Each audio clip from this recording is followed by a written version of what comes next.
Hello friend, તમારા બધાનું સ્વાગત કરું છું.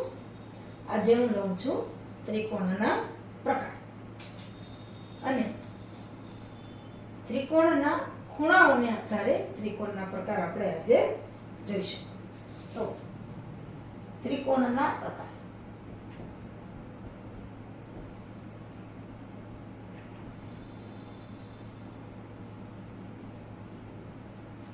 ખૂણાઓને આધારે ત્રિકોણના પ્રકાર. ખૂણાઓના આધારે ત્રિકોણના પ્રકાર. એના પણ 3 પ્રકાર છે.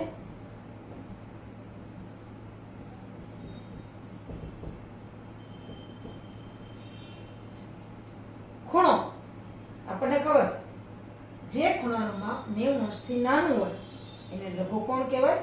જે ખૂણાનું માપ બરોબર 90 અંશ હોય એને કાટકોણ કહેવાય અથવા તો કાટખૂણો કહેવાય. અને જે ખૂણાનું માપ 90 થી મોટું હોય 180 થી નાનું હોય એને ગુરુકોણ કહેવામાં આવે છે. તો આ માપનો ઉપયોગ કરી અને ત્રિકોણના ખૂણાઓના આધારે એના પ્રકાર પડે છે. પહેલું છે લઘુકોણ ત્રિકોણ.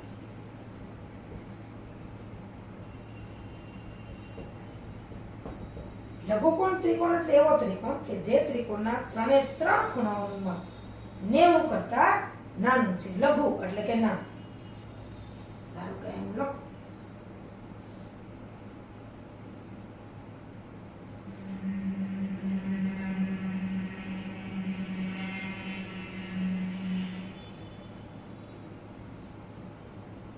ધારો કે આ ખૂણો A,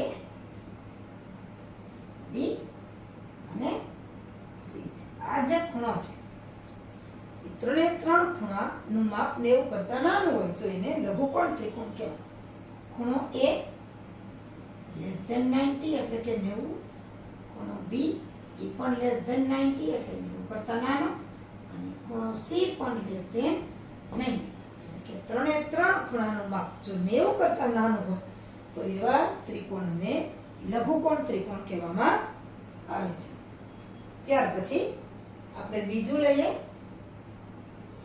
કાટકોણ ત્રિકોણ. કાટકોણ આપણને ખબર જ છે.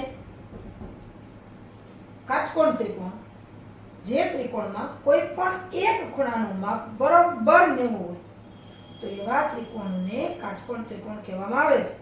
કોઈ પણ એક જ ખૂણાનું માપ 90 હોય, બીજા ખૂણાનું માપ 90 હોય, એક કરતા વધારે તો એ ત્રિકોણ બને જ નહીં, શક્ય જ નથી. એટલે કોઈ પણ એક ખૂણાનું માપ 90 અંશનું હોય તો એવા ત્રિકોણને કાટકોણ ત્રિકોણ કહેવામાં આવે છે. જો 3 માંથી કોઈ પણ ખૂણાનું માપ 90 હોઈ શકે છે. જો આવી રીતે હું લખું ABC. કાટકોણ હોય એને આવી રીતે નિશાની કરાય છે. તો આમાં ખૂણો B 90 છે અને ખૂણો A છે એનું માપ 90 કરતા નાનું છે અને C નું માપ પણ 90 કરતા નાનું છે. B 90 છે. હવે બીજી આકૃતિ હું દોરું આ રીતના.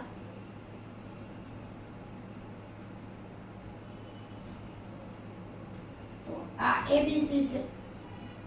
અહીંયા ખૂણો A છે એ 90 અંશનો છે. તો હું લખું કે અહીંયા ખૂણો A બરાબર 90, તો ખૂણો B લેસ ધેન 90 અને ખૂણો C પણ લેસ ધેન 90 એટલે કે 90 કરતા નાનો છે. હવે ખૂણો C પણ 90 હોઈ શકે.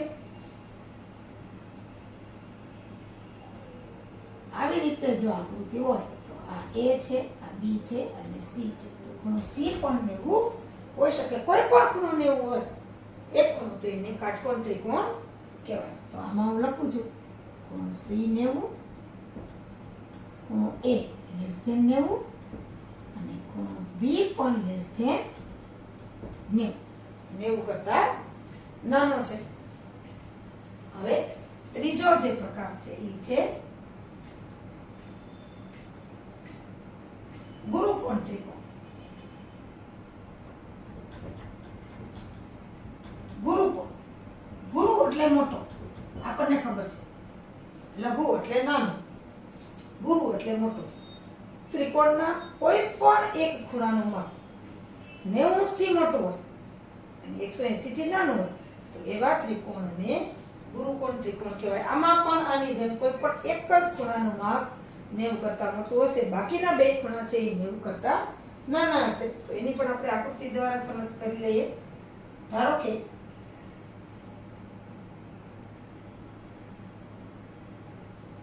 આવી આકૃતિ દોરો. તો આ ખૂણો A છે, આ B છે અને આ C છે. તો આ જે ખૂણો છે એ ખૂણો B છે એ 90 થી મોટો છે અને 180 થી નાનો છે. તો ખૂણો B, ખૂણો A છે એ 90 થી નાના છે, ખૂણો C છે એ 90 થી નાના છે, પણ B કેટલા છે જો 90 થી મોટા અને 180 થી નાના, એટલે ખૂણો B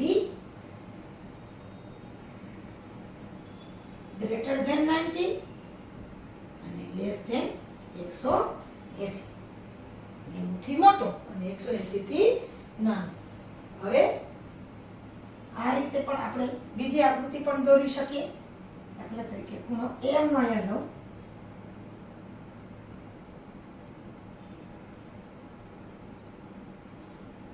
આ આકૃતિ દોરો તો ખૂણો આ A છે E ગુરુકોણ થયો. એમાં હું લખી શકું કે ખૂણો B less than 90, ખૂણો C 90 થી નાનો, પણ ખૂણો A છે E 90 થી મોટા છે અને 180 થી નાના છે. હવે ખૂણો C ને પણ આપણે એ રીતે બતાવી શકીએ. આવી રીતના. તો આ જે છે એમાં ખૂણો C છે E ગુરુકોણ થશે.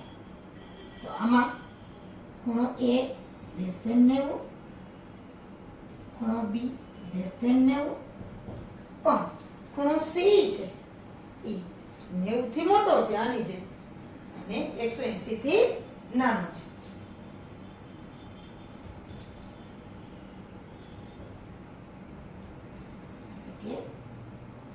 ખૂણો C 90 થી મોટો છે અને 180 થી નાનો છે. તો આ રીતે આપણે ખૂણાઓના આધારે ત્રિકોણ છે એના પ્રકાર આપણે લઈ શકીએ. ત્રણે ત્રણ ખૂણાઓ 90 થી નાના હોય તો એ લઘુકોણ ત્રિકોણ, કોઈ પણ એક ખૂણો બરોબર 90 હોય તો એ કાટકોણ ત્રિકોણ, અને કોઈ પણ એક ખૂણો 90 થી મોટો હોય અને 180 થી નાનો હોય તો એને ગુરુકોણ ત્રિકોણ કહેવામાં આવે છે. લઘુ એટલે નાનો, એમ યાદ રાખવાનું, એટલે 90 કરતા નાના.